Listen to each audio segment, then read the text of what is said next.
History. He surpassed Salvador Perez for the most home runs by a primary catcher this year. The old record was 48. He surpassed Mickey Mantle for the most home runs by a switch hitter. And then he passed Ken Griffey Jr. for the most home runs in a single season by a Seattle Mariner. Incredible year for Raleigh. He watches one high, 2-1. That slider pitch right there. He made a lot of mistakes with that the first start against Seattle in game 2. He's leaving it up. He needs to bury that if he's going to throw it into these righties. Another high leverage count. 3-1 yet again on Raleigh.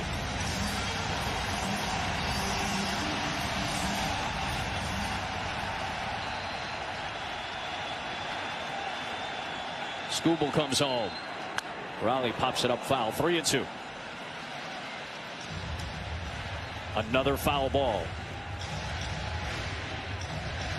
I talked to Jake Rogers early. He really likes him to throw that slider back door for takes. And then if he's going to throw it in, he's got to throw it back foot to the righties and not so much up in the zone like he's used it so far this series. Jake Rogers was the main catcher for Skubal last season. Dylan Dingler has been the main catcher this year for Detroit. Dingler and Raleigh, two outstanding defensive catchers this season. Got him with that fastball. 101 miles an hour from Skubal to put away the potential MVP. He strikes out the side in the third. Busted out the fastball that time. We're through 3 in Seattle.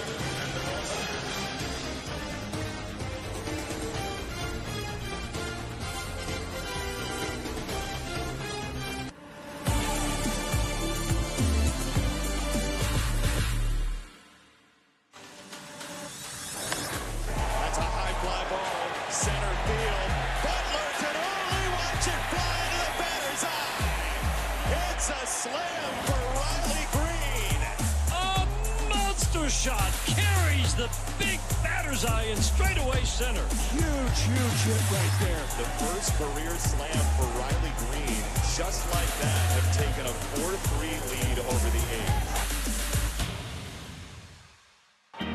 Shohei Ohtani doesn't make any sense. A hitter that pitches and steals bases. No way. A living legend who's this humble? No way.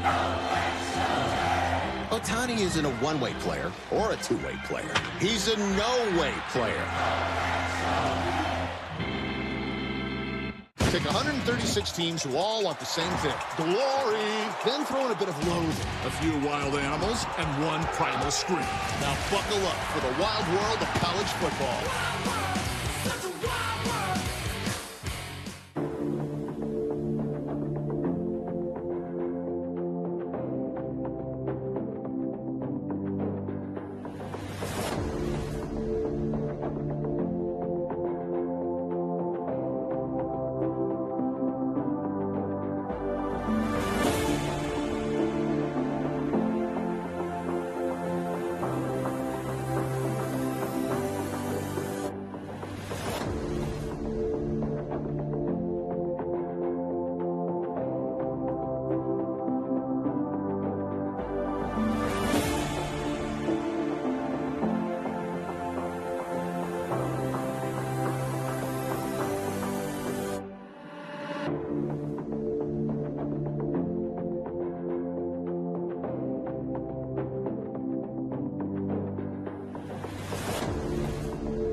Welcome back to Seattle. I'm with A.J. Hinch, Tigers manager.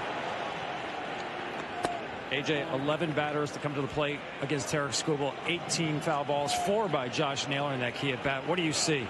Well, just some long at bats, and now he's punched out 7 of 9 outs. So anytime you have that and some long foul balls, you're going to find yourself with some deep counts. So they're making him work, but he's responding. See George Kirby gets the out there on another slider. We've seen a lot of those tonight. Does he look different tonight than he did in game one? You know, his velocity's up a little bit, so it's got a little bit of hover to it where it's harder than even his normal slider, it feels like, which stays up a little bit and is starting to jam some of our lefties. But he's throwing a ton of strikes, but our balls are going in play, and we're making some outs. Thanks, AJ. You got it. He gets the first out on Riley Green. And now faces the right-hander Torkelson, who struck out on a fastball in the first. No swing, says our first base umpire tonight, Nate Tomlinson, who's making his playoff debut in this series.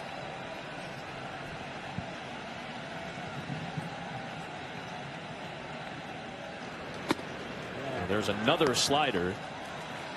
We've seen a heavy dose of that, AJ, so far. Well, that's what he's been doing. That's what I said. The scouting report was, if you're a Tiger fan and you're a Tiger hitter, you're going to get a lot of these sliders. They've been effective, like AJ Hinch said. They just, other than Carpenter, they've had a hard time. They put him in play. They just haven't gotten any hits. And you see right here, 26 sliders. Jeez. I mean, if that ain't the scouting report and you don't know it by now, if you're a Tigers hitter, you better figure it out real quick. 2 balls and a strike on Torkelson, who swings and launches it towards left, but Arozarena is there for out number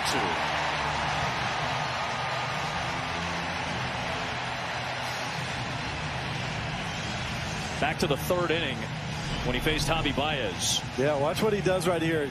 First pitch, Javi's super aggressive first pitch, and then another one up in the zone. But watch this 3rd one. This is the one you see how much that sucker broke.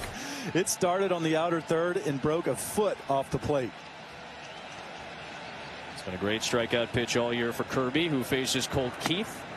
He deals a ball. That's one of the things about Kirby. He has always in his career been around the strike zone. It does make him susceptible to some home runs. He's given up 72 in about 113 starts. The 1-0. But so far, like in that graphic right there, nothing was in the middle. It was all up and in, and it was all down and away. And that's the way he's kind of been. And that's when he was so effective. Game 1 was when he was up and in, when he was down and away. Down and in that time, and Keith went around. It's 2 balls and a strike. But it's so late. That sword that he just got right there, the ball, he thought that was going to be one of those nasty ride back sinkers, and it got about halfway and just darted the other way.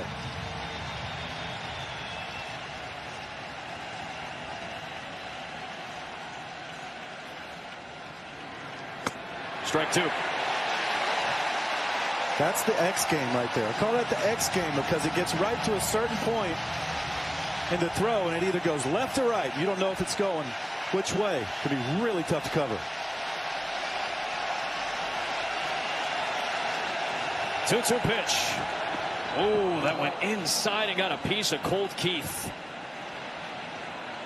Lost a curveball that time, did Kirby. And he puts a base runner aboard with 2 outs in the 4th.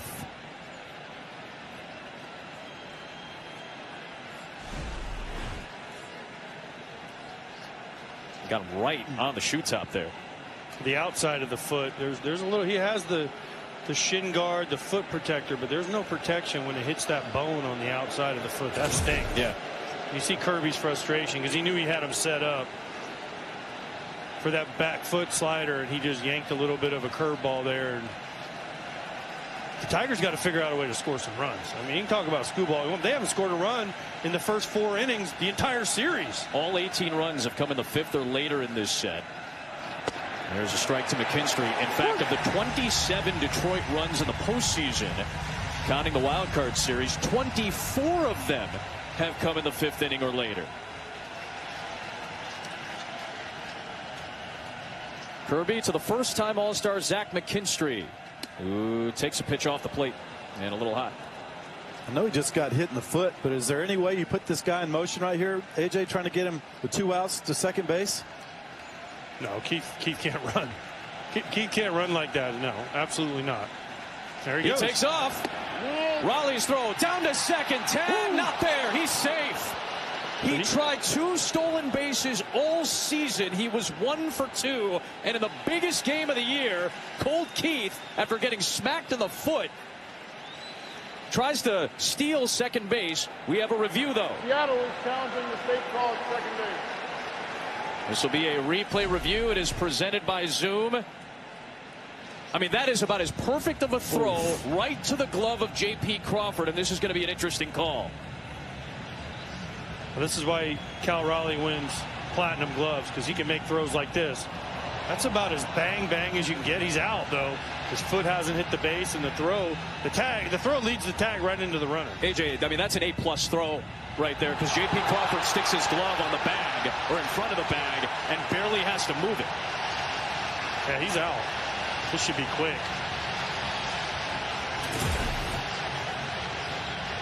But that's why I didn't think he'd run, because there's numerous reasons. Yes, you want to get him into scoring position, but also you don't want to give the Mariners an out. You got a chance, and if you're the Tigers, you want to get to the top of the order as many times as possible.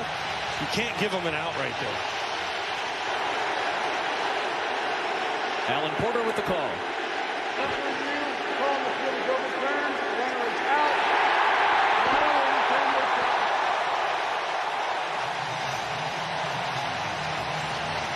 They were chanting MVP for Cal Raleigh, not only for his offense, but for his exceptional defense.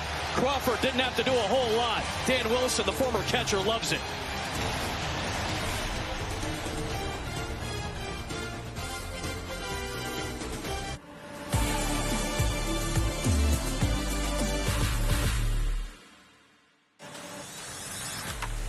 Fly ball, deep right field, and Dom Canzone, a 3-homer game. The 12th Mariner in franchise history with a hat trick. An exclamation mark on an enormous start to this road trip for the Mariners.